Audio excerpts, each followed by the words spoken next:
This is Cerebral Cinema. Movies of the mind. New post-war Old Dutch cleanser, famous for chasing dirt, presents Nick Carter, famous for chasing crime.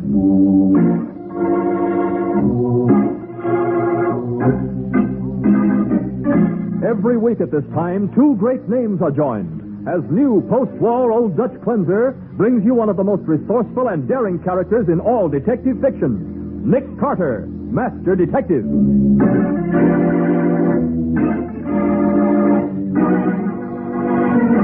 You haven't noticed anything at all unusual, Sheriff? Well, nothing I can think of, Mr. Carter. Not even some little thing that's out of the ordinary?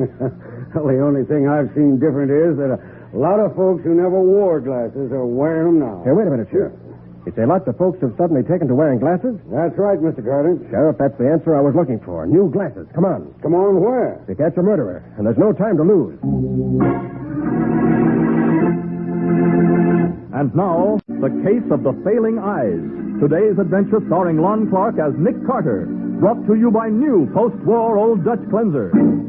This early summer morning, a sleek new car drives into the yard of a small farm in western Pennsylvania. A man and a woman get out briskly, carrying notebooks and sheets of official-looking documents. They approach the tall old farmer who is watching them curiously and explain their business crisply.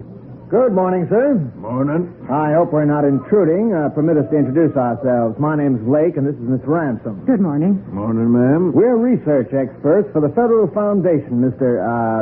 Thomas. Fred Thomas. Oh, Mr. Thomas. You've heard of the Federal Foundation, of course. Oh, can't say as I have. Well, the Federal Foundation is engaged in a nationwide survey of public health. Mr. Lake and I are one of 1,500 teams of research scientists covering the entire country. You don't say. So, if you've got half an hour to spare, we'll get our information as quickly as possible and move on. Ready, Alice? Yes, all set. All right. Physical condition of farm? Excellent. Drainage? Good. That's a chemical disposal plant back there, Mr. Thomas. Yeah. I thought so. Splendid. Electricity? Oh, yes, I see the wiring. Bottled gas for cooking? Excellent. Best conditions for maintenance of health. Got it, Alice? Right. Now, your own condition, Mr. Thomas. Age? 70. Any recent operations or illnesses? Nope. Physical condition? The best, I should say. I can say. One moment. What is it? Mind if I take a close look at your eyes, Mr. Thomas? My eyes? Yes, I see. You're having difficulty reading lately, huh, Mr. Thomas? Well, as a matter of fact, I do. Print is blurred, your eyes seem dim, tendency to squint, headache sometimes, huh? Yes. Oh, that's too bad. I'm sorry, Mr. Thomas. Alice, Yes? put down condition of eyes bad, first stages of cataract. First stages of what? Cataract. Yes. You mean Mr. Thomas is going blind? Yes, I'm sorry. It's cataract, unmistakable symptoms. Oh, it's no laughing matter, Mr. Thomas. If you value your eyesight, Son, you almost had me fooled for a minute. It's the same old racket, but with new trimmings. Mr. Thomas, what do you mean? You cheap little crook. You think you were handing out this line to a rube? I was a detective for 30 years before I retired to this little place. Detective. Jerry, let's get out of No, here. you don't. I see your racket's ended right now. We ain't got an eye doctor in 100 miles, but we got a fine little jail down in town. Let go, you hear? Let The go. old cataract racket, eh? Well, it's finished, Mr. I told you to Jerry, no, don't.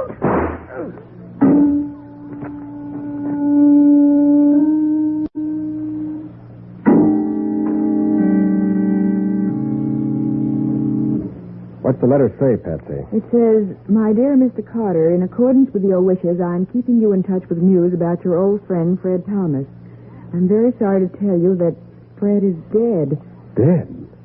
Go on, Patsy. He committed suicide on his farm sometime yesterday. Suicide? A note was found in which Fred stated that he had been depressed for some time owing to failure of his health, and that he had decided to give up the struggle. Well, that's impossible. I can't tell you how sorry I am to give you this news. Yours very sincerely, Walter Bleecker, attorney. I can't believe it, Patsy. Fred Thomas was pretty close to 70, Nick. Fred could be 170. He'd never commit suicide. Well, some people, when their health fails, Patsy, Fred Thomas worked with my father. He was my father's friend and mine. Fred never gave up a fight. Never. Well, what do you think happened next? I'm not going to do any thinking until we've got facts to go on. Do you want me to write to the lawyer, Bleecker? No, get your bag packed.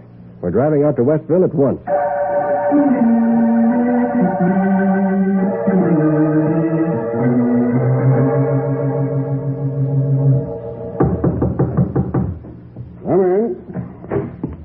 Sheriff Parsh? In the flesh, mister. I'd like to talk to you. My name's Nick Carter. This is my secretary, Patsy Bones. Hello. The detective fella, eh? What do you want to talk about? Fred Thomas. Nothing to talk about. Case is closed.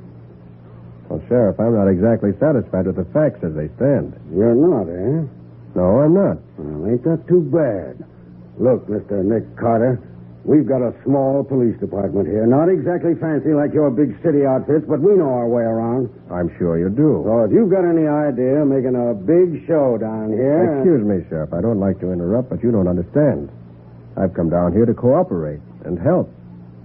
If there are any headlines, you can have them. Ah. Look, Sheriff, Patsy and I just checked in at the Westville Hotel. Would you mind calling the desk clerk? Why should I do that? To prove that I'm sincere, call him and ask him to read you the names of the people who just checked in. If that doesn't satisfy you, we'll get out of town. No, I think you're crazy. But just to get rid of you, I'll do it. Ellie, get me Sam Woods at the hotel. Yeah. Sam? This is Joe Parsh. I understand a man and a woman just checked in. What's their names? Mr. Nelson Crane and Miss Paula Brown. Shoe salesman? Well. Thanks, Sam. Well, Sheriff? I guess maybe I made a mistake, Mr. Carter. I apologize to you and Miss Bones. Forget it, Sheriff. All I want to do is to find out what happened to my old Fred Thomas. Well, come on.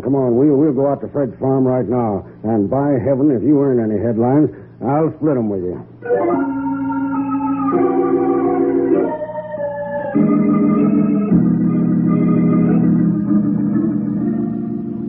This is where he was found, Mr. Carter, day before yesterday. Mr. Parler, huh? Right. Old Mrs. Jameson found his body. She used to clean up for him every few days. Oh, then Fred lived alone? All alone, Miss Bones. Oh, here's the note we found on the table. Fred was slumped in the chair right in front of it. My health is going fast. I'm 70 years old. Doesn't seem worth fighting anymore. Sheriff, this doesn't smell right. No? This note is printed. Why wasn't it written? Well, that bothered me, too. But then I remembered. Fred's eyes have been going back on him. Maybe. But how about the suicide? Did he shoot himself? Yep. Through the heart. You checked the gun for prints? Yep. The gun's down at the courthouse, but I've got photos with me. Here, I'll show them to you. It was a .38 automatic. The bullet checked with the gun, all right. We dusted it for prints inside and out. Found Fred's prints all over it. Sharp and clear as a crystal. Every one of them. You see them? I think the sheriff's right, Nick. Fred must have committed suicide. No, Patsy. And these photographs prove I'm right. The fingerprints on that gun were placed there after Fred was killed. They were what? It's a simple matter, Sheriff. You know that. All the killer had to do was take the dead man's hand, wrap it around the gun, Of course, Nick, but what makes you so sure that's what happened? Because the prints are too clear and sharp, Patsy. Especially when Fred's supposed to have held the gun when he shot himself. Too clear? Yes, the recoil of the gun in his dying hand would have smudged the prints. They couldn't possibly be sharp. By heaven, you're right. I've been a fool. The question now is, who killed Fred Thomas and why? That's right. Let's go back to your office, Sheriff, and start thinking.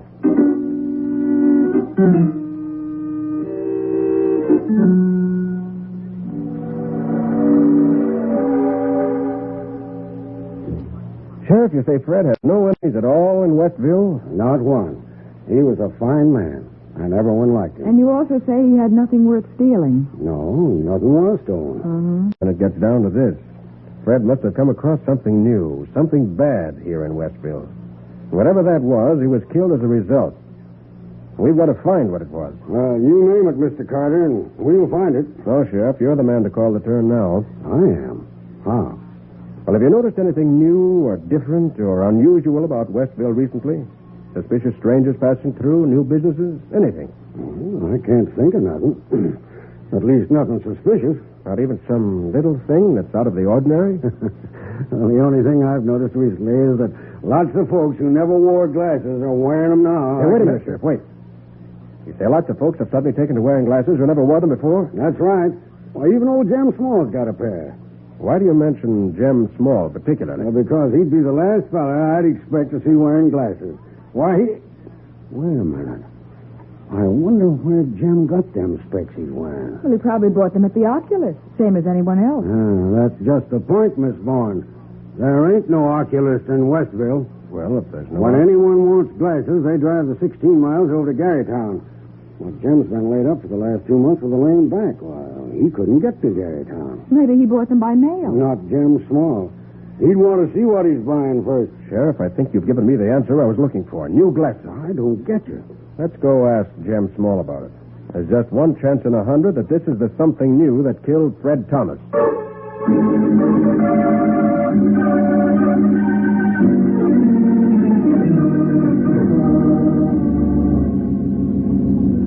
Physical condition of farm, excellent. Best conditions for maintenance of health. Got it, Alice? Right. Now, about your own condition, Mr. Olson. Age? Oh, I was 65. Mm-hmm. Recent operations or illnesses? Well, 10 years ago, I get appendix taken out. Nothing serious in that. Now, your physical condition. Well, the best, I should say. One moment.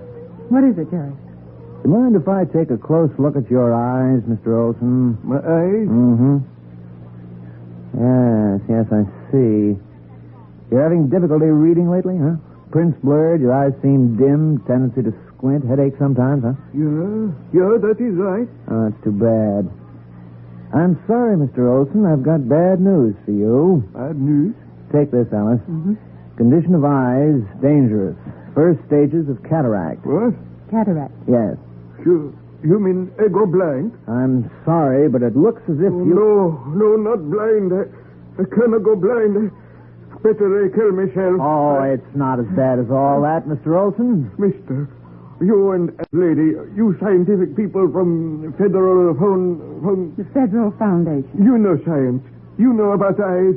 Maybe you tell me how it affects them up, please.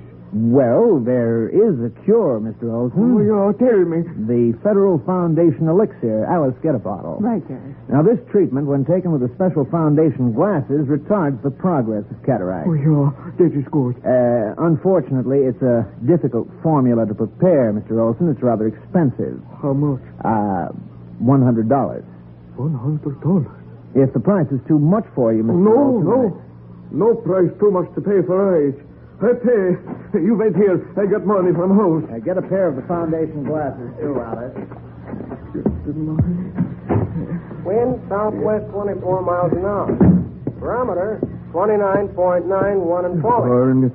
Rifle radio on again. This afternoon I and tonight. tell her next time she leaves that on. WQXQ brings you a special warning. Huh?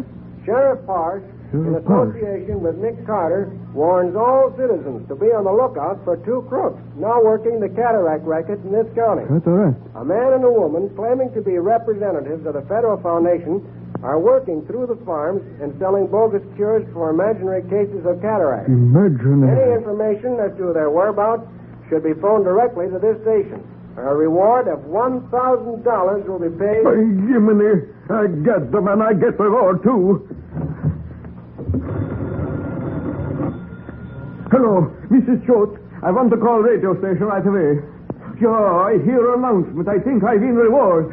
You get radio station quick, please. I think crooks is here on my farm now. Jiminy, they try to take $100 from me. Now I take $1,000 from them. I tell Nick Carter all about this. Good work, Jerry. Yeah, he's out cold. Hang up that receiver, quick. Okay. You're in a jam, but there's one ray of sunshine. At least this big mouth didn't get through to Nick Carter.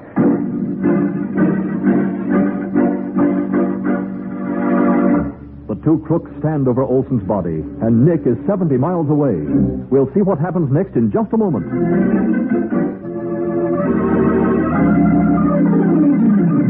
Now back to The Case of the Failing Eyes. Today's adventure with Nick Carter, Brought to you by new post-war Old Dutch cleanser.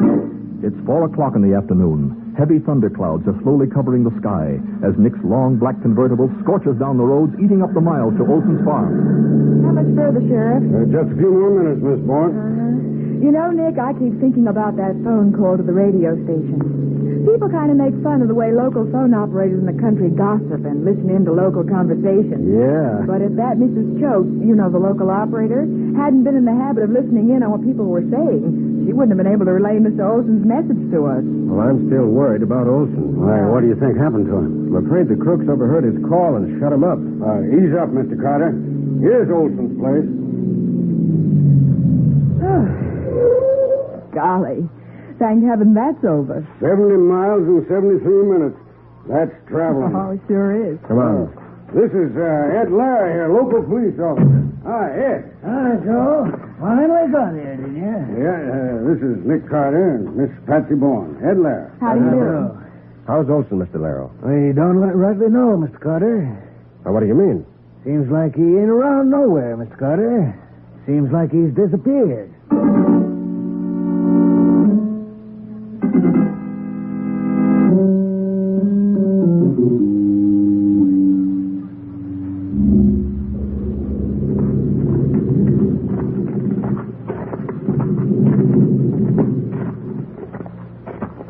Well, Nick, we've checked the house, the barn, the shed, and the chicken coops, all the buildings on the farm. And he ain't in any of them, Mr. Carter. But he must be here somewhere.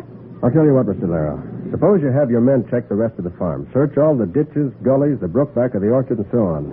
Okay, we'll do that. Let's go, man. If Olson was murdered, and there's a strong chance he was, the killer may have buried his body. So be on the lookout for fresh turned earth. We'll keep our eyes open, Mr. Carter. All right, Sheriff. Will you come out to the driveway that turns off the road? What's on your mind? Tire treads. Oh? Rained last night, just enough to make all the tire marks made today plainly visible. Now, look here. Quite a mess of tracks in this drive. Oh, Mr. Carter, you think you can make anything out of them? Yeah, maybe. Let's see. This diamond pattern tread belongs to Ed Larrow's car. This India balloon is from Olson's truck. Well, how do you know that, Nick? I checked him while the sheriff and his men were looking for Olson. What? Oh, so that's why you didn't go with them. Yeah. Now, these are the marks of my tires. These triangular treads are from the other officer's car. Also the ones of the straight-boarded band. Yes, those are from Tom Adams' car. And that accounts for all our cars. Right. Now, look here, Sheriff. Here's one tire track unaccounted for. It's a half-moon pattern. Funny looking, too. And an easy pattern to identify. Sheriff, let's have another look at those pictures you took at the time of Fred Thomas's murder. Yeah, I got them right here, Nick. You want them all? Yeah, I remember one in particular, a close-up of the drive. Yeah, here it is. What? It's a picture from tire marks. How'd you happen to take that one, Sheriff? Well, I'll tell you. I've been reading a book on detecting, and it said to never overlook a thing. Uh-huh. So when I saw these marks and knew that it wasn't Fred's car, I took the picture just in case something might come up later. And it has, Sheriff. Look closely at this shot. Nick, that's the same tread. Yeah. By heaven, that same half-moon pattern. And since that tread appears in both places where we know the cataract crooks have been, it's 10 to 1 that it's the tread of their car. I'll buy that. Now what do we do? Well, this is mostly a backcountry district. Practically all the roads are dirt. Maybe we can follow this tire mark and catch up with those crooks. Maybe. If the rain holds off. Yeah. Got to work fast. We want to beat the rain. Let's see. The tire marks here from the right are overlapped by those going out to the left. That means the ones to the left are more recent. Then the killers drove out and turned south on the road. Right. So let's get in my car and follow the tracks. You really think we've got a chance, Nick? Yes, Patsy, if they stick to the dirt roads. And if the rain holds off.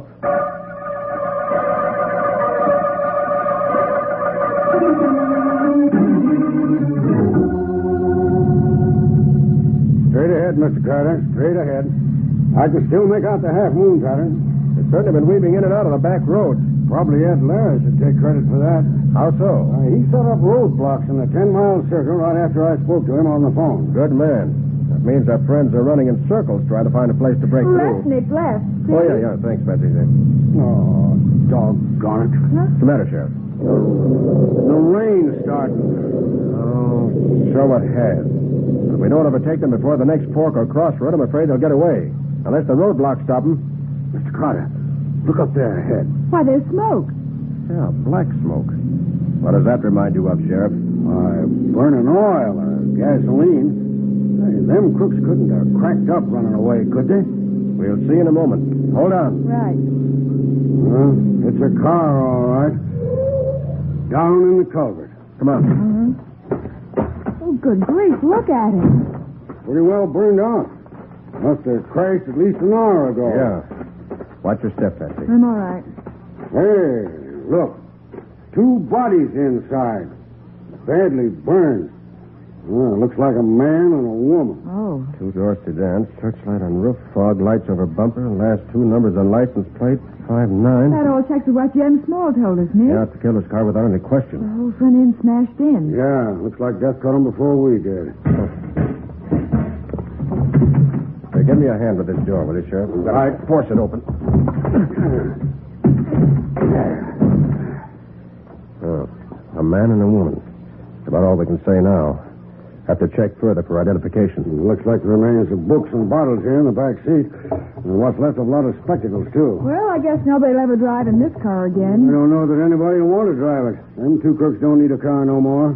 Not that they're both dead. I wonder whether they are. Nick, what on earth do you mean? Patsy, I've got a job for you. This case isn't finished yet. What? Are you crazy, Mr. Carter? Don't death finish a case? Depends on who's dead, Sheriff. Now listen, both of you. Here's what I want to do. Somewhere, not very far.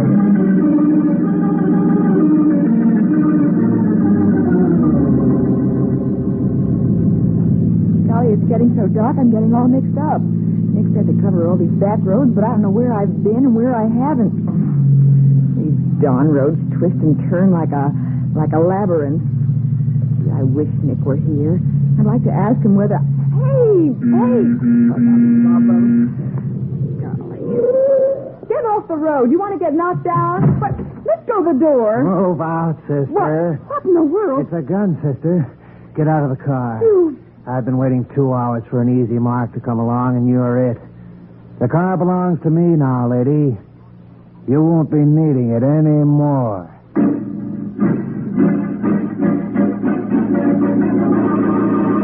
Patsy stares at the wild-eyed man who fingers his revolver nervously and motions her out of Nick's car. We'll see what she does in just a moment.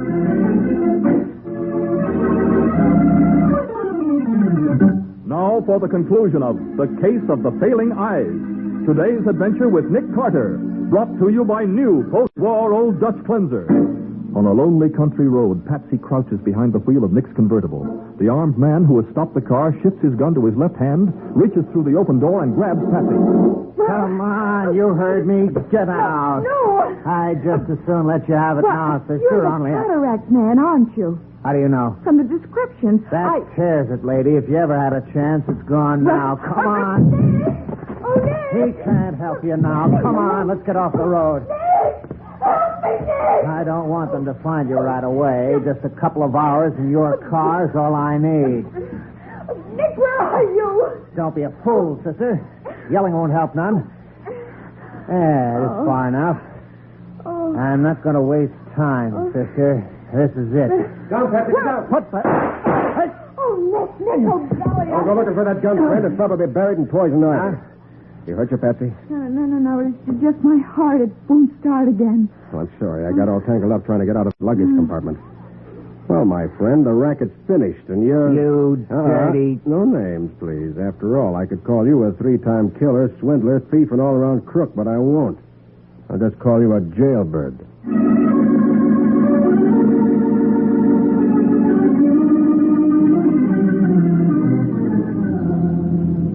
Feeling better now, Patsy? Oh, I guess so, but golly, I was scared stiff, Nick. What? Even though we planned everything in advance? I know, but... Nick, how did Jerry Lake get away with that cataract racket? How did he manage to scare people into falling for it? Well, he only picked on the older folks, people who were suffering from the natural short-sightedness of old age. All he did was describe the symptoms of failing eyesight. And they thought he was describing the symptoms of cataract. That's about it. What a dirty racket. Yeah. Oh, another thing, Nick. Yeah? You say it was Olson's body that was burned in Jerry Lake's car. That's right.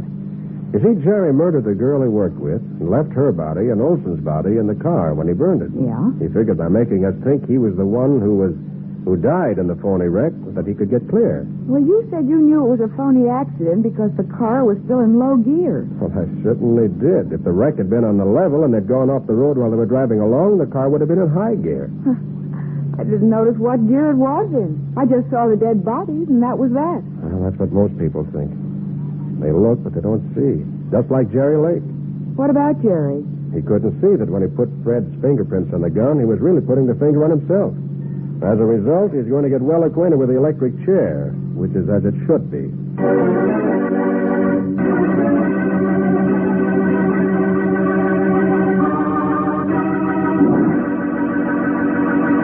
Well, Nick, what about the adventure that new post-war Old Dutch cleanser will bring us next week? It's a story about women's fashions, Mike. Women's fashions? Well, they've always been a mystery to me. Don't tell me Well, in this case, they're more than a mystery. They're a cause for plenty of violence. You see, the fashions were being stolen, and Mary Danville said she knew who was stealing them. And when we went to see her, she walked out of her apartment without saying a word. And a moment later, we found her murdered in her bedroom in that same apartment. Hey, wait. This is confusing enough without going any further.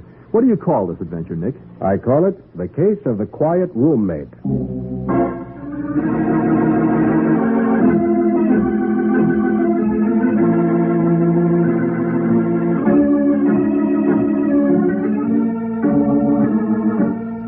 Nick Carter, Master Detective, is presented each week at this time by the Cudahy Packing Company. It is produced and directed by Jock McGregor and is copyrighted by Street & Smith Publications, Incorporated. Charlotte Manson is featured as Patsy. Today's script was written by Alfred Bester. Original music is played by Henry Silverne. This program is fictional, and any resemblance to actual persons, living or dead, is purely coincidental. This is Michael Fitzmaurice saying, when minutes count, use new post-war Old Dutch cleansers.